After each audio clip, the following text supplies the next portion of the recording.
Hello, कैसे आप सब? तो इससे पिछले क्लासेज में अपने सब जो है एक्सरसाइज थर्ड में जो बचा हुआ क्वेश्चन था उसको देख लिए हुए थे और लास्ट का जो है लगभग 6 क्वेश्चन अचानक जो है वीडियो बनते बनते बीच में बंद हो जाने के कारण 6 क्वेश्चन उस वीडियो में नहीं आ पाया। तो सबसे पहले अपने सब क्या करेंगे, तो एक्सरसाइज थर्ड का जो बचा हुआ क्वेश्चन है शायद 55 नंबर क्वेश्चन तक हो गया था, उसके आगे का क्वेश्चन जो है नहीं हो पाया है। तो 55 नंबर क्वेश्चन से आगे का अपने सब इस लेक्चर में देख लेंगे और साथ ही साथ एक्सरसाइज 4 को भी अपने सब जो है इसी लेक्चर में क्या करेंगे तो डील कर लेंगे। तो देखिए 156 नंबर क्वेश्चन जो है क्या कह रहा है यहाँ पर जो है कि match column first with column second and select the correct option using the code given below. अब दो कॉलम दिया हुआ है, ये है कॉलम फर्स्ट, ये है कॉलम सेकंड और इसके अनुसार यहाँ पर जो है कोड दिया हुआ है 4 कोड और इसमें से जो राइट आंसर होगा उस राइट आंसर को अपने सबको क्या करना है, सेलेक्ट करना है। तो सबसे पहले देखिए वारे इसमें ए नंबर में क्या लिखा है, मॉन्स प्यूबिस। मॉन्स प्यूबिस जब आप external genitalia female external genitalia का जब डायग्राम देखे होइएगा तो क्लाइटोरिस के ऊपर के पोर्शन को ही क्या कहा जाता है, मॉन्स प्यूबिस कहा जाता है। यानी कि मॉन्स प्यूबिस किससे संबंधित है, फीमेल एक्सटर्नल जेनेटिलिया से। तो आप देख रहे हैं कि तीसरा नंबर में आपको लिखा हुआ है फीमेल एक्सटर्नल जेनेटिलिया।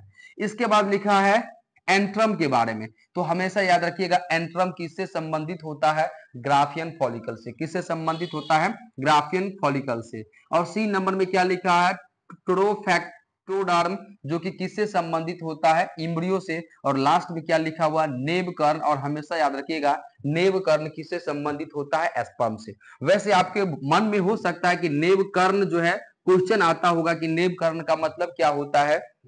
तो जब आप एस्पर्म का डायग्राम देखे होइएगा तो एस्पर्म के मिडिल पीस वाले रीजन में क्या पाया जाता है, एस्पर्म के मिडिल पीस वाले रीजन में माइटोकॉन्ड्रिया पाया जाता है। और माइटोकॉन्ड्रिया जो है मिडिल पीस वाले भाग में स्पाइरली अरेंज होता है। तो उस स्ट्रक्चर को, उस माइटोकॉन्ड्रिया के जो स्ट्रक्चर रहता है या वहां पर जो अरेंजमेंट होता है उसी को क्या कहा जाता है, नेबकर्ण।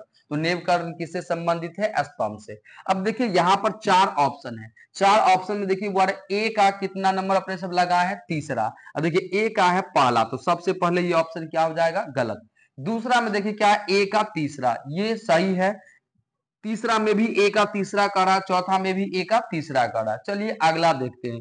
बी में देखिए बी का क्या करा, चौथा। इसमें भी बी का चौथा है, इसमें भी बी का चौथा है और इसमें बी का पहला। तो ये भी ऑप्शन आपका छटा गया, बच गया दूसरा और तीसरा। अब देखते हैं इसमें से तीसरा का, देखिए तीसरा का क्या, पहला। यहां पर तीसरा का दिया हुआ दूसरा, जो कि क्या हो गया, गलत। यहां पर देखिए सी का क्या दिया हुआ है आपको, जो है पहला। सी का क्या दिया हुआ है आपको, पहला। और डी का देखिए क्या दिया हुआ, दूसरा। तो डी का क्या है, दूसरा। तो आपका राइट आंसर क्या हो जाएगा, 3 नंबर। ठीक है, बढ़ते हैं अगले क्वेश्चन की ओर। अगले क्वेश्चन क्या हुआ है, 57 नंबर में देखिए क्या कहता है कि कुछ हार्मोन जैसे एचसीजी हो गया। आप जब बैच में पढ़े होइएगा तो फुल फॉर्म आपको बता दिए थे। एचसीजी का पूरा नाम क्या बता देते, ह्यूमन कोरियोनिक गोनेडोट्रोपिन। इसी तरीके से एचपीएल हो गया, एस्ट्रोजन हो गया, प्रोजेस्टेरोन कहाँ उत्पन्न होता है। यानी कि several hormone like HCG, HPL, oestrogen, progesterone are produced by, किसके द्वारा इसका निर्माण होता है, हमेशा याद रखना है ऑपरा के द्वारा। किसके द्वारा, ऑपरा। जब आप थ्योरी देखे होइएगा तो उस समय हम आपको क्लियर ये बातें बताए हुए। ठीक है, चलिए 58 नंबर क्वेश्चन अपने सब देख रहे हैं। 58 नंबर क्वेश्चन क्या कर रहा है कि which of the following statement is correct regarding menstrual cycle. यानी कि मेंस्ट्रुअल साइकिल के बारे में यहाँ पर 4 ऑप्शन दिया हुआ है। इन 4 ऑप्शन में से कौन कहता है कि एमसी मेंस्ट्रुअल साइकिल के बारे में करेक्ट सही बातें बताया हुआ है। फर्स्ट में देखिए क्या लिखा है, LH induce rapturing of Graafian follicle. यानी कि एलएच ग्राफियन फूटक को फटने के लिए प्रेरित करता है। तो 100% सही बात है। वैसे देखिएगा तो आपका पहला नंबर ही आंसर मिल गया, तो बाकी 3 पर समय व्यर्थ करने से कोई फायदा नहीं है। ठीक है, देखिए 159 नंबर क्वेश्चन में देखिए 159 नंबर क्वेश्चन क्या कहता है कि नर में शुक्राणुओं के स्थानांतरण के उचित मार्ग का चयन कीजिए। अब देखिए सबसे पहली बात जो है कह रहा कि select the correct route for the passage of sperm in male frog. अब ह्यूमन रिप्रोडक्टिव सिस्टम में इसके बारे में हम आपको नहीं बताए हैं, तो ये क्वेश्चन आपको ठीक से समझ में नहीं आएगा। इसके ऊपर हम एक अलग से जो है आपको एक लेक्चर डालेंगे, जो है मेल मतलब male reproductive system in frog, या फ्रॉग के जो है मेल रिप्रोडक्टिव सिस्टम के बारे में, तब आपको समझ में आएगा। वैसे आप डायरेक्ट आंसर इसका जो है तीसरा नंबर चौथा नंबर लेकर के चल सकते हैं। देखिए पहला दूसरा इसको तीसरा कर लीजिएगा, अगर आपके बुक में अगर गलत दिया होगा तो, और इसको चौथा कर लीजिएगा। आपका चौथा आंसर डायरेक्ट ऑप्शन के थ्रू आप लेकर के यहाँ पर चलिए, ठीक है। 160 नंबर क्वेश्चन में देखिए क्या करा भरे कि कैपेसिटेशन अगर कैपेसिटेशन के बारे में हम आपको बता चुके हैं कि कैपेसिटेशन क्या है। तो फीमेल के रिप्रोडक्टिव पार्ट में होने वाला एक केमिकल प्रोसेस है, जो निषेचन के लिए क्या होता है, निषेचन के लिए, फर्टिलाइजेशन के लिए जरूरी होता है। तो कैपेसिटेशन अगर इन ये कहां पाया जाता है, तो फीमेल रिप्रोडक्टिव ट्रैक में, ठीक है। आगे देखिए 161 नंबर क्वेश्चन क्या कर रहा है। 161 नंबर में कि the figure given below show the sectional view of ovary. यहाँ पर नीचे जो है ओवरी का जो है सेक्शन काट करके दिया हुआ है, और यहाँ पर देखिए ए बी सी डी करके आपको दिया हुआ है। अब यहाँ पर ए बी सी डी के बारे में यहाँ पर कुछ बातें यहाँ पर बताया हुआ है। अब कौन बात सही है उसके बारे में अपने सबको चूज करना, मतलब कौन सही बातें बताया गया है, सो बातें अपने सबको सेलेक्ट करना। देखिए पहला नंबर पर क्या लिखा है, ए में कहा था प्राइमरी फॉलिकल, मतलब ए नंबर जो संरचना है, क्या हम इसे प्राइमरी फॉलिकल कहेंगे? तो नहीं। यहाँ पर जो स्ट्रक्चर दिया हुआ है, जब आप टीएस ऑफ ओवरी का स्ट्रक्चर देखे होइएगा तो उसके अनुसार हम इसे बिल्कुल भी प्राइमरी फॉलिकल नहीं कहते हैं। आपको बता दिए थे कि सबसे पहले किसके बारे में, सबसे पहले हम समझा दिए थे प्राइमरी oocyte। अब बता दिए थे कि इन्हीं प्राइमरी oocyte के चारों ओर जब ग्रेनुलोसा सेल का क्या होता है, लेयर चढ़ने लगता है, तो ये क्या बनाता है, प्राइमरी फॉलिकल। और फिर ये प्राइमरी फॉलिकल ही क्या करता है, तो सेकेंडरी फॉलिकल का निर्माण करता है, फिर टर्शियरी फॉलिकल, फिर ग्राफिन फॉलिकल, ठीक है। और साथ ही साथ क्लियर लिखा है इट इज आल्सो कॉल्ड, या it is also called gamete mother cell, तो बिल्कुल नहीं, आपका पहला नंबर ऑप्शन नहीं होगा। देखिए बी नंबर कहता है कि कॉर्पस ल्यूटियम, बी नंबर में जो संरचना है उसे कॉर्पस ल्यूटियम कहते हैं, नहीं, कॉर्पस ल्यूटियम तो संरचना आपका डी वाला है, तो दूसरा ऑप्शन भी आपका क्या हो जाएगा, गलत। सी नंबर में देखिए, सी में कहता ग्राफियन फॉलिकल, क्या हम इन संरचना को ग्राफियन फॉलिकल कहेंगे? तो बिल्कुल सही बात है, इसे मैच्योर फॉलिकल, ग्राफियन फॉलिकल या टर्सरी फॉलिकल आप कह सकते हैं। आगे क्या लिखा है, mature follicle which rupture to release secondary oocyte, तो ये भी बात सही है। जब ये सेकेंडरी मतलब ये जो है फॉलिकल जो है ग्राफियन फॉलिकल जब रैप्चर होता है, फटता होता है, तो फटता है तो इससे सेकेंडरी oocyte क्या होता है, रिलीज होता है, ठीक है। तो इस तरीके से आपका तीसरा नंबर सही है। वैसे देखिए डी नंबर में क्या लिखा हुआ, डी में कहता है टर्सरी फॉलिकल, क्या डी में टर्सरी फॉलिकल है? बिल्कुल नहीं, ये तो कॉर्पस ल्यूटियम है, तो ये भी ऑप्शन गलत। यानी कि आपका जो है 161वां क्वेश्चन का सही आंसर क्या हो जाएगा, चौथा। ये सारा चीज हम आपको इससे पिछले लेक्चर में बताए थे, बट किसी कारणवश जो है ये लोड नहीं हो पाया, कट गया जो है इतना जो है, तो कोई दिक्कत नहीं है। इस लेक्चर में अपने सब देख लिए, साथ ही साथ इसी लेक्चर में एक्सरसाइज 4 को भी कंप्लीट कर लेंगे, ठीक है। तो देखिए क्या लिखा हुआ है, पहला क्वेश्चन क्या कर रहा है, पहला क्वेश्चन यहां पर कह रहा है अपने सबको जो है कि etch testis has how many testicular lobule. जब आप टेस्टिस का सेक्शन ऐसे काट करके देखे थे, तो हम आपको बता दिए थे कि इसमें छोटा छोटा लोब पाया जाता है, जिसी को क्या कहा जाता है, टेस्टिकुलर लोब्यूल कहा जाता है। और इन टेस्टिकुलर लोब्यूल का संख्या 250 होता है, किसी किसी बुक में 250 से 300 भी कर दिया जाता है। वैसे देखो इसमें तीसरा नंबर ऑप्शन क्या लिखा हुआ है, 250, अबाउट 250, तो राइट आंसर क्या हो जाएगा, 250, ठीक है। आगे देखिए दूसरा नंबर क्वेश्चन क्या कर रहा है कि the male accessory gland include. अब यहां पर 4 जो है ऑप्शन दिया हुआ है।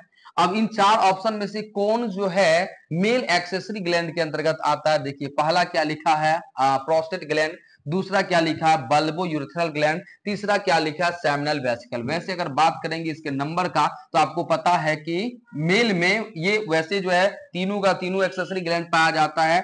प्रोस्टेट ग्लैंड का संख्या एक था, बल्बो यूरेथ्रल का संख्या जो कि प्रोस्टेट ग्रंथि के ठीक नीचे मटर के दाने के जैसा था, जिसका संख्या 2 था, और सेमिनल वेसिकल्स का संख्या भी 2 था। वैसे यहाँ पर क्लियर लिखा कि नर सहायक ग्रंथियों में सम्मिलित है, तो यहाँ पर ऑल ऑफ दीज हो जाएगा, सभी आंसर हो जाएगा, ठीक है। आगे क्या लिखा है कि the male penis is covered by a loose fold of skin is called. आपका जब अपने सब संरचना पढ़े थे, तो पेनिस का सबसे आगे वाला जो रीजन जो होता है, सबसे आगे वाला जो रीजन जो होता है ये एक लूज स्किन के द्वारा क्या रहता है, कवर रहता है। और इन लूज स्किन को हम क्या बताए हुए थे, इसे कहा जाता है फोर स्किन। क्या कहा जाता है, इसे कहा जाता है फोर स्किन। तो देखिए आपका पहला नंबर ऑप्शन दिया हुआ है फोर स्किन, तो फोर स्किन आपका क्या हो जाएगा, राइट आंसर। ठीक है, चलिए अगले क्वेश्चन की ओर बढ़ते हैं। क्या लिखा है कि फिम्ब्रिया का कार्य है। यहाँ पर देखो ध्यान दो, सबसे पहले फिम्ब्रिया, फिम्ब्रिया किस में पाया जाता है, तो आपको पता है ये पाया जाता है इनफंडिबुलम पर। जब फीमेल रिप्रोडक्टिव सिस्टम का डायग्राम पढ़े थे तो यूटेरस के बाद कुछ इस तरीके से ओविडक्ट निकला था और यहाँ पर इनफंडिबुलम था, यही फिंगर लाइक संरचना था जिसे क्या कहा जाता, फिम्ब्रिया। इन संरचना को ही क्या कहा जाता, फिम्ब्रिया। और यहाँ पर जो ओवरी रहता है, जब इसमें ओवुलेशन होता है तो अंड जब बाहर आता है तो उस अंड को पकड़ने का काम करता है। ठीक है, तो देखो ऑप्शन के थ्रू देखेंगे क्या कर रहा है कि अंडोत्सर्ग के बाद अंड का संग्रह करता है, collection of the ovum after ovulation. सही बात है, 100% यही। बट आगे भी देखते हैं क्या कहता है कि maintain the shape of ovary, उससे कोई मतलब नहीं है। कहता है अगला को ऑप्शन जो है provide the path to sperm during fertilisation, और चौथा करा है नन ऑफ दिस। तो आपका पहला ऑप्शन ही क्या हो जाएगा, सही आंसर होगा। यानी कि ओवुलेशन के समय ये क्या करता है, ओवम को कलेक्ट करने का काम करता है। ठीक है, चलिए 5 नंबर क्वेश्चन देखते हैं। 5 नंबर क्वेश्चन क्या कर रहा है कि which statement is wrong. 4 option दिया हुआ है और 4 ऑप्शन में से कौन सा स्टेटमेंट गलत है। पहला कहता है कि mammary lobe containing cluster of cell called alveoli.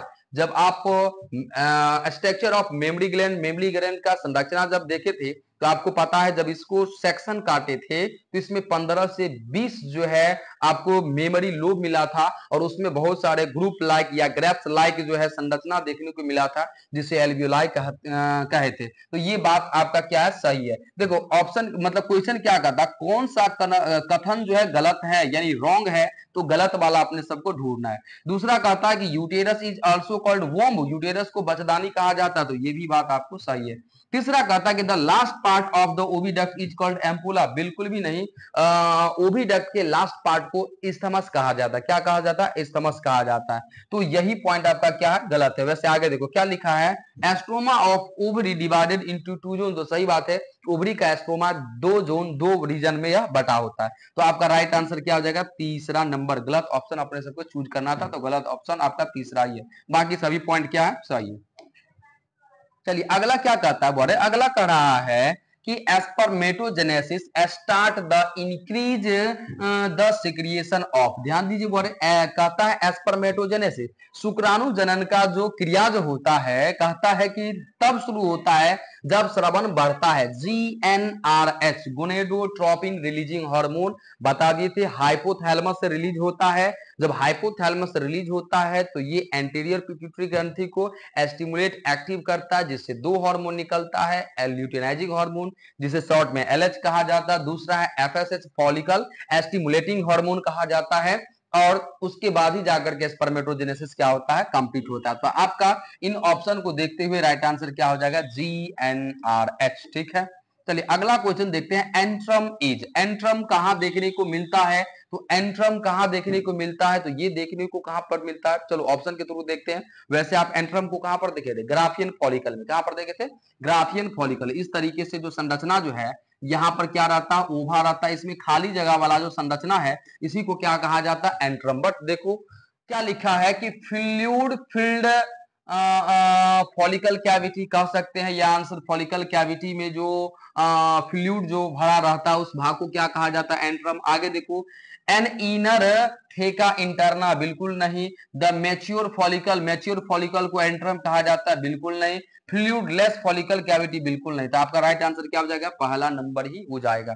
ठीक है, आगे क्या लिखा, ओवुलेशन इज, ओवुलेशन क्या है, इसमें देखो ऑप्शन के थ्रू अपने सबको देखना है।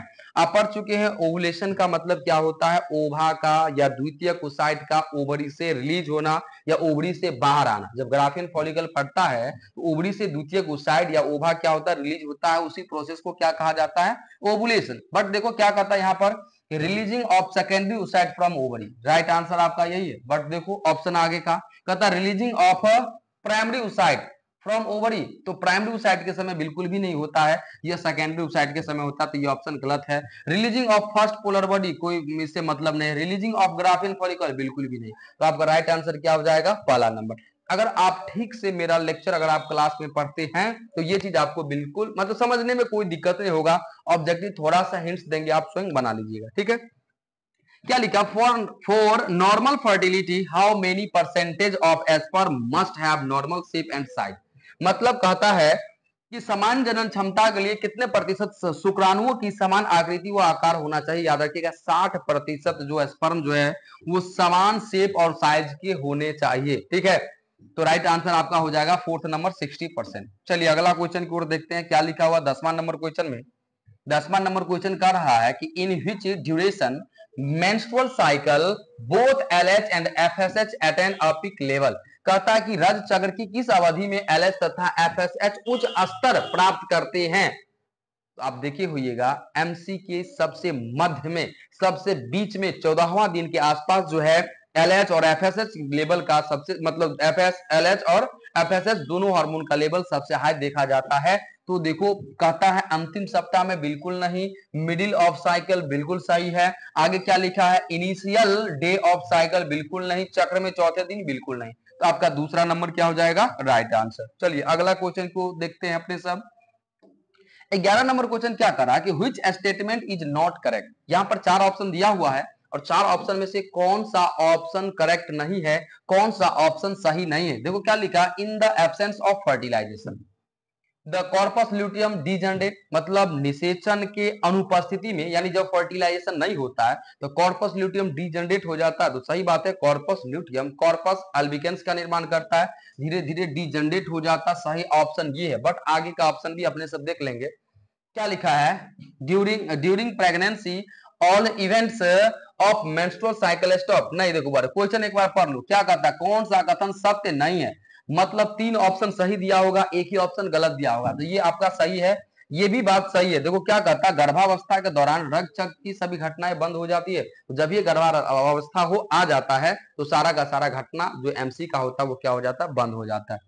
The secretion of LH and FSH decrease gradually duration the follicular phase, यानी कि follicular phase के दौरान कहता है LH और FSH का स्राव जो है निरंतर कम होता जाता है, बिल्कुल ही नहीं, बल्कि धीरे धीरे धीरे धीरे बढ़ता ही रहता है। 14वां दिन में 14वां दिन में अचानक बढ़ जाता है। तो गलत आंसर आपका यही दिया हुआ है। आगे का भी ऑप्शन अपने सब देख लेंगे। चौथा नंबर ऑप्शन क्या कर रहा है, चौथा नंबर कहता है कि the menstrual flow result due to break down of endometrium lining, यानी कि मेंस्ट्रुएशन जो होता है एंडोमेट्रियम लाइनिंग के ब्रेक डाउन यानी कि टूटने के कारण होता है। तो ये भी बात सही है, यानी तीसरा नंबर आपका ऑप्शन क्या है, गलत दिया हुआ है। तो क्वेश्चन के अनुसार आपका सही आंसर तीसरा नंबर हो जाएगा, क्योंकि गलत आंसर को ही अपने सबको चूज करना था। देख लीजिए क्वेश्चन क्लियर लिखा, कौन सा सत्य नहीं है, जो सत्य बातें नहीं है वही अपने सबको चूज करना था। 12 नंबर क्वेश्चन देखिए क्या कहता है कि in which phase of menstrual cycle Graafian follicle transfer as the corpus luteum, किस अवस्था में ग्राफियन फॉलिकल कॉर्पस ल्यूटियम में बदल जाता है। तो आपको पता है ग्राफियन फॉलिकल ओवुलेशन जब होता है तो रैप्चर होता है, फटता है, ओवम तो रिलीज हो जाता है, और बचा हुआ कॉर्पस ल्यूटियम का जो भाग जो है वो ल्यूटियल फेज के दौरान कॉर्पस ल्यूटियम का क्या करता है, निर्माण करता है। तो देखो यहां पर क्या लिखा हुआ है, फॉलिक्यूलर, यानी कि सॉरी फर्स्ट में लिखा हुआ ल्यूटियल, तो ल्यूटियल फेज के दौरान ही ग्राफियन फॉलिकल का बचा हुआ भाग कॉर्पस ल्यूटियम में क्या हो जाता है, कन्वर्ट हो जाता है। तो आपका राइट आंसर हो जाएगा फर्स्ट नंबर ही।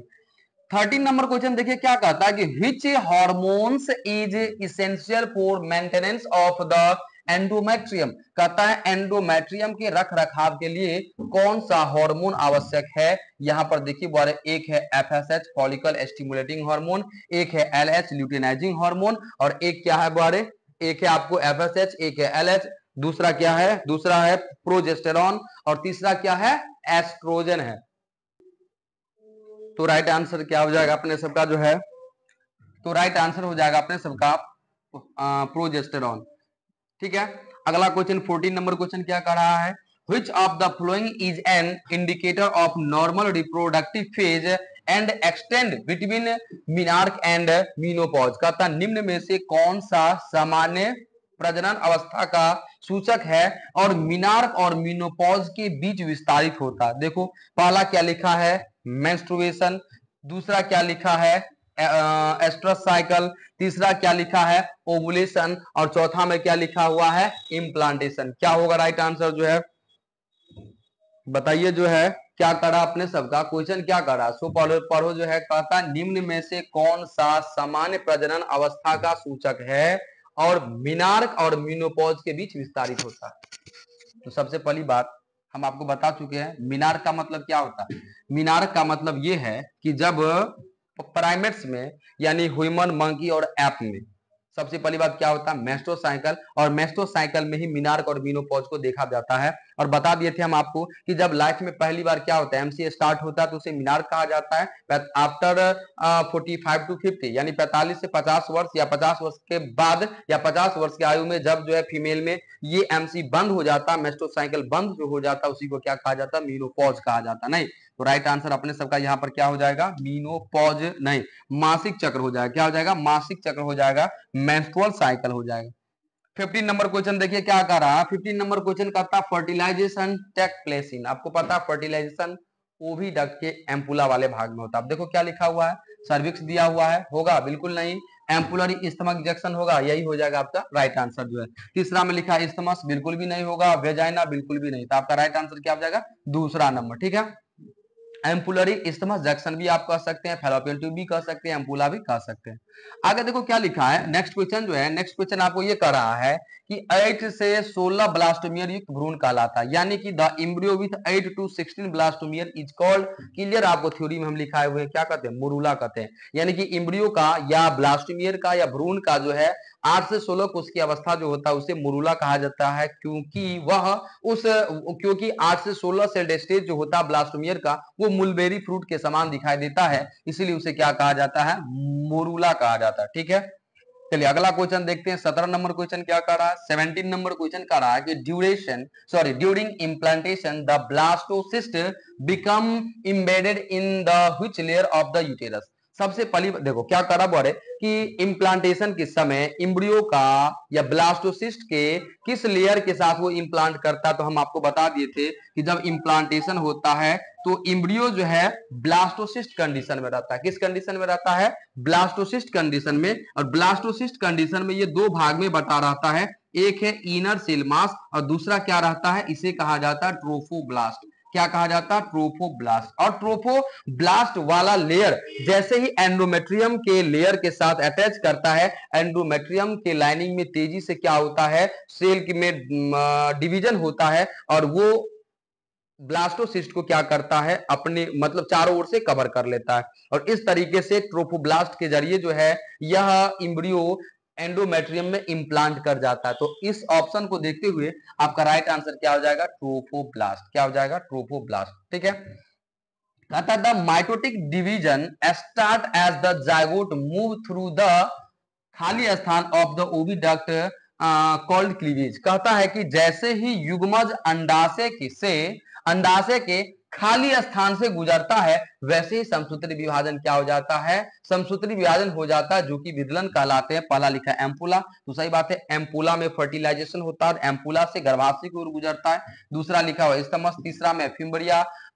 फिम्बरिया से तो होगा ही नहीं, इनफंडिबुलम से होगा ही नहीं। तो क्या लिखा, जैसे ही युग्मज अंडाशय के एम्पुला से क्या होता है, गुजरता है। तो राइट आंसर अपने सबका क्या हो जाएगा, यहाँ पर एम्पुला हो जाएगा। क्या हो जाएगा, एम्पुला। आगे देखो 19 नंबर क्वेश्चन क्या करा बोले, 19 नंबर क्वेश्चन करा कि ड्यूरिंग फर्टिलाइजेशन और sperm comes in contact with which layer of the ovum। कह रहा बोले कि ड्यूरिंग फर्टिलाइजेशन और sperm comes in contact with the which layer of the ovum, तो वो ओवम के जोना पैलोसिडा के साथ क्या करता है, कांटेक्ट, मतलब निषेचन के दौरान एक शुक्राणु अंडे के किस स्तर के संपर्क में आता है, जोना पैलोसिडा। क्या हो जाएगा बोले, जोना पैलोसिडा हो जाएगा। क्या हो जाएगा, जोना पैलोसिडा हो जाएगा। ठीक है, अगला क्वेश्चन देखिए, अगला क्वेश्चन क्या कर रहा है अपने सबके जो है, कर रहा है कि फंक्शन ऑफ प्लेसेंटा इज। अब चार ऑप्शन दिया हुआ है और यहां पर जो है प्लेसेंटा का फंक्शन पूछ रहा है। देखिए क्या कर रहा है, पहला कहता है supply of O2 to embryo, मतलब ये इम्ब्रियो को ऑक्सीजन सप्लाई करता है, सही बात है।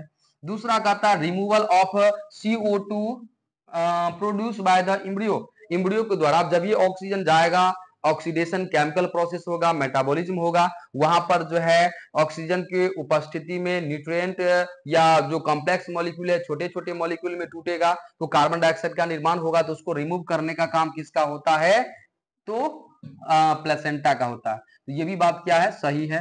तीसरा कहता है कि रिमूवल ऑफ CO2, ध्यान दीजिए यहां पर यही कॉपी पेस्ट हो गया है, यहां पर देखो बार हिंदी में क्या लिखा हुआ, कई हार्मोन उत्पादित करता है, तो सही बात है, इससे बहुत सारे हार्मोन का निर्माण होता है। और चौथा में कहता है ऑल ऑफ दिस, तो तीनों का तीनों बात इसके बारे में सही है, तो आपका राइट आंसर क्या हो जाएगा, ऑल ऑफ दीज हो जाएगा। क्या हो जाएगा, ऑल ऑफ दीज। चलिए 21 नंबर क्वेश्चन क्या कहता है, बोले 21 नंबर क्वेश्चन कहता है कि stem cell are found in, stem cell कहां पर पाया जाता है, एक लाइन में याद रखिएगा, इनर सेल मास में। और आपको बता दिए थे स्टेम सेल में एक खास बात होता है, जिससे चाहे तो शरीर के किसी भी अंगों का निर्माण किया जा सकता है, या हूबहू जो है एक जिस जीव का स्टेम सेल है उसके जैसा एक नया जीव का भी निर्माण किया जा सकता है। तो राइट आंसर आपका क्या हो जाएगा, इनर सेल मास। आगे क्या, the first sign of growing foetus may be noticed by, कहता है वृद्धि करते हुए भ्रूण का प्रथम लक्षण किसके द्वारा पहचाना जाता है, जब गर्भ में बेबी जब क्या करता है, डेवलप होता है, तो किसके द्वारा जो है पता चलता है, तो वो स्टेथोस्कोप के जरिए, स्टेथोस्कोप जिसे आप आला कहते हैं, जब आला को जो है एब्डोमेन वाले रीजन पर जब लगाया जाता है और सावधानी पूर्वक जब सुना जाता है, तो उस इम्ब्रियो में हर्ट का जो साउंड जो होता है उसको सुन करके पता लगाया जाता है। तो यहाँ पर आप देख सकते हैं कि फर्स्ट नंबर ऑप्शन दिया हुआ है कि listening to the heart sound carefully through the stethoscope, ठीक है, यानी स्टेथोस्कोप के द्वारा ध्यान पूर्वक हृदय की आवाज सुनकर। चलिए, तो 22 का हो गया पहला नंबर ऑप्शन। 23 नंबर क्वेश्चन देखिए क्या करा हुआ है, 23 में कहता है during pregnancy only which hormone are secreted in women, यहां पर देखो बारे, यहां पर जो है चार ऑप्शन दिया हुआ है और कहता है इनमें से कौन सा हार्मोन है जो गर्भावस्था के दौरान ही उत्पन्न होता है, उसके बाद नहीं, तो वो है HPL, वो कौन सा हार्मोन है, HPL हार्मोन है, ठीक है। अगला देखिए जो है अगला क्वेश्चन क्या कर रहा है, 24 नंबर क्वेश्चन कहता है ऑपरा में सम्मिलित है, यानी कि प्लेसेंटा कंटेन, पहला नंबर लिखा है ओनली कोरियोनिक विलाय, दूसरा नंबर ओनली यूटेराइन टिश्यू, तीसरा नंबर कहता है कोरोनिक विलाय प्लस यूटेराइन, और चौथा कहता है ट्रोफोब्लास्ट प्लस कोरियोनिक विली। तो यहां पर देखिएगा जो है, तो कहता केवल कोरियोनिक विली, तो सही बात है कोरियोनिक विली तो भाग लेता है, बट आगे का भी देखेंगे, दूसरा कहता ओनली यूटेराइन टिश्यू, बट यहां पर देखो बारे पहला और दूसरा दोनों को मिला करके दिया हुआ, तो तीसरा नंबर आपका राइट आंसर होगा कोरोनिक विली, तो या कोरोनिक विलाय तो भाग लेता ही है, साथ ही साथ जो है यूटेरस का टिश्यू भी क्या होता है इसमें इन्वॉल्व होता है, भाग लेता, तो राइट आंसर 24 का क्या हो जाएगा, तीसरा नंबर हो जाएगा, ठीक है।